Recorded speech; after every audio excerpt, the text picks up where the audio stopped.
Hello, class, and welcome to Language Arts. Today is April 21st, and let's get started with Princess and the Frog, one of the best Disney movies, in my humble opinion. So let's go. Oh, I forgot to skip past. Yesterday we did Mulan. Today we're moving on to Princess and the Frog. And we're specifically focusing on the song When We're Human.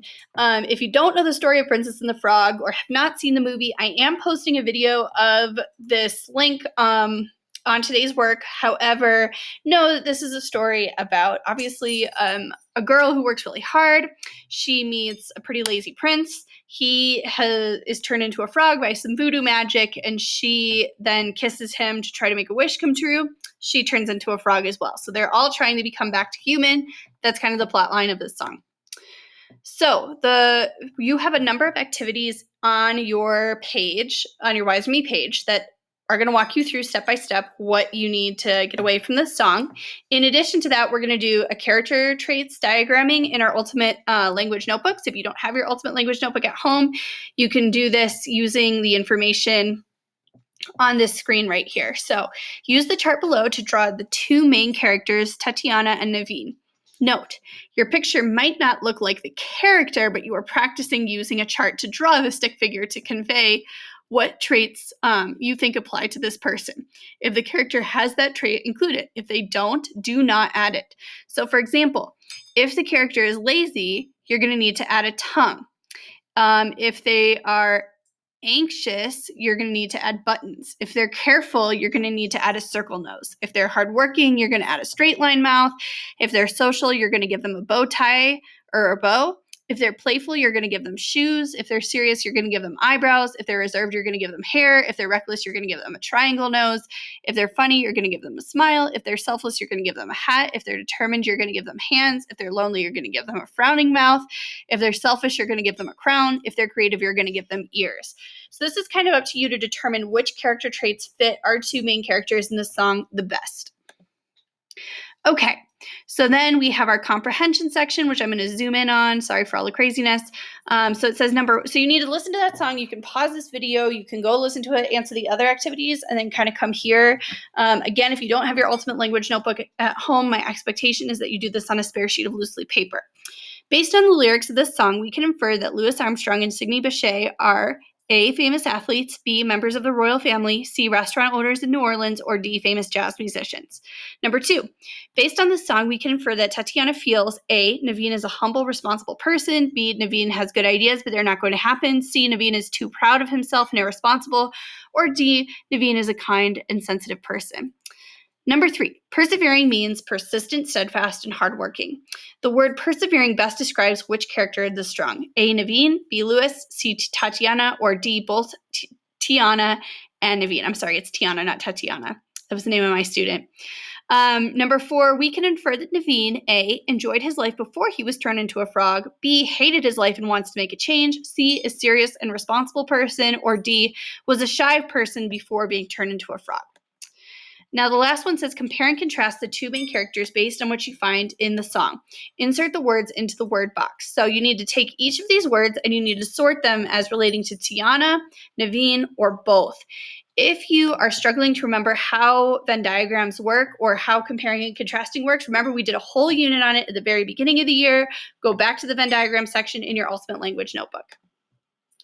Okay. Here are the answers. Assuming now that you've paused, you've answered them, and you're going through them with me. Number 1 is D. Number 2 is C. Number 3 is C. Number 4 is A. And number 5 is as it's shown here. Tiana is responsible, hardworking, and serious. Naveen is irresponsible, lazy, and fun-loving. And both of them are eager to be human. Okay, moving on. Let's talk about our comprehension from yesterday. So who is Ollie? Why is Ollie important to Melody? How might he represent how Melody feels? Ollie is Melody's goldfish, the cover of the book. When he jumps out of his tank, Melody tries to get help, but can't communicate very well. He is a metaphor because he is trapped in the bowl like Melody is trapped in her mind. Chapter 9, how did things change when Melody turned 8? Melody gets a new able-bodied sister named Penny. If you were in Melody's position, would you be jealous of Penny? So your answers will probably vary. Most likely it's okay to be jealous of Penny if you're in Melody's position. Melody is proud of her sister, but can be jealous as well.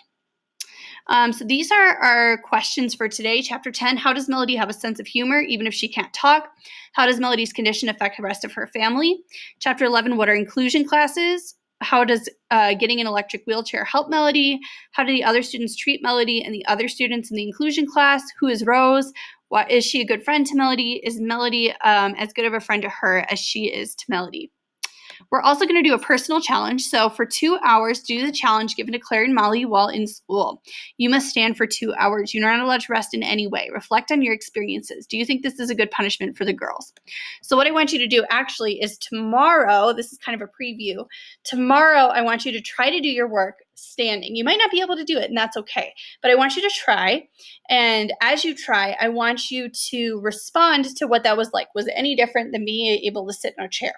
For me personally, I've had to do a lot of my teaching cross-legged on the floor lately, and my back hurts so much. That's why I moved into the kitchen to get a proper chair and some proper back support behind me because I'm an old lady. But you might have a different experience. So write about whether or not you think that's an appropriate punishment for the two girls and how that kind of affected you when you tried it. So then the nonfiction connection says inclusion classrooms are the place to be. You can either read this by yourself or you can read this with me as I read it out loud. As we can see from Melody's experiences, an inclusion classroom is where students with intellectual disabilities who are usually pulled out and put into their own classroom have the chance to learn and participate with students without intellectual disabilities. A lot of students with both disabilities and without have benefited from inclusion classrooms. However, this wasn't always the way schools worked. In the early 1900s, for example, it was not a guarantee that students with disabilities would even be educated at all. Parents either educated their children at home or they paid for really expensive tutors in schools. Many parents couldn't afford these services that they needed to help their children. Thanks to IDEA, or Individuals with Disabilities Education Act, and the EHA, Education for All Handicapped in 1975, every child in the United States has the right to an education regardless of their mental or physical disability.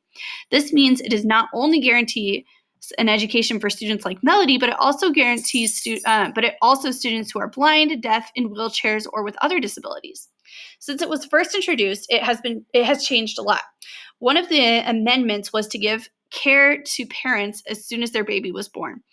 Parents also at schools have the right to get an IEP or an individualized education plan. You might even have one of these yourself. The point of an IEP is to give students the accommodations or changes in school that they need to make them successful. For example, a student who has a hearing difficulty might need a teacher to wear a special microphone.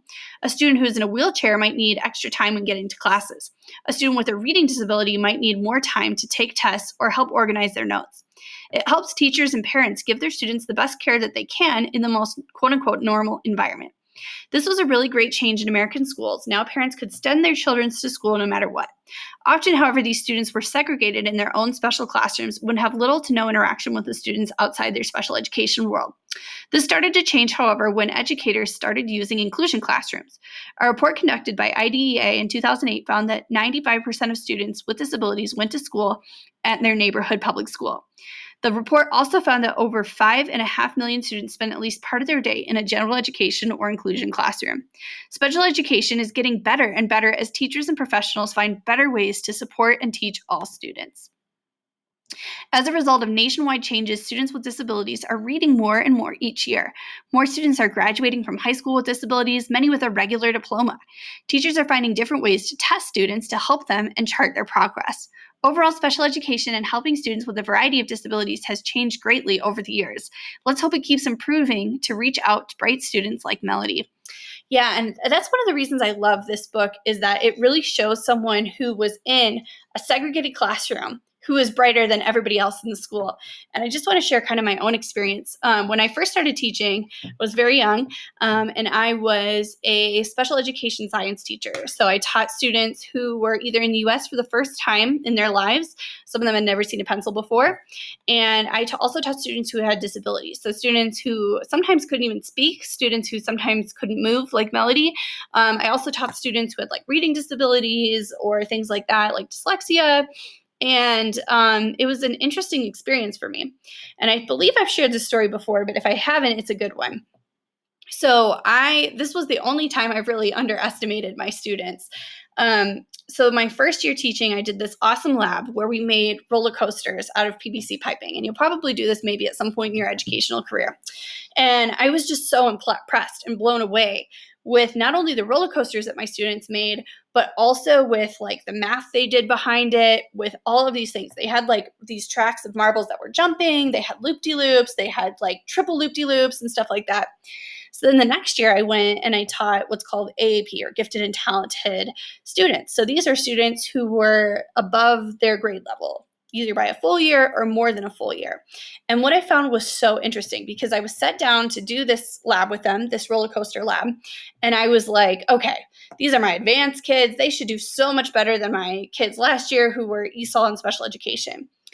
What I found, however, was that my gifted and talented students really struggled with making these roller coasters, because where my special education students were kind of used to taking extra time to learn, they were not afraid to fail. They were not afraid to try new things. They were not afraid to add an extra loop-de-loop and see what happens. Versus my gifted and talented students really wanted the answer right away. They didn't really want to have to fail first before they figured something out. The reason I share this story with you is because that's the last time I've ever underestimated any class of special education students or any student in general. And not even that I really underestimated them. It's just that they kind of set the bar really high my first year. And I quickly learned that, having a disability, yes, can hold you back many times, but it can also help you propel forward.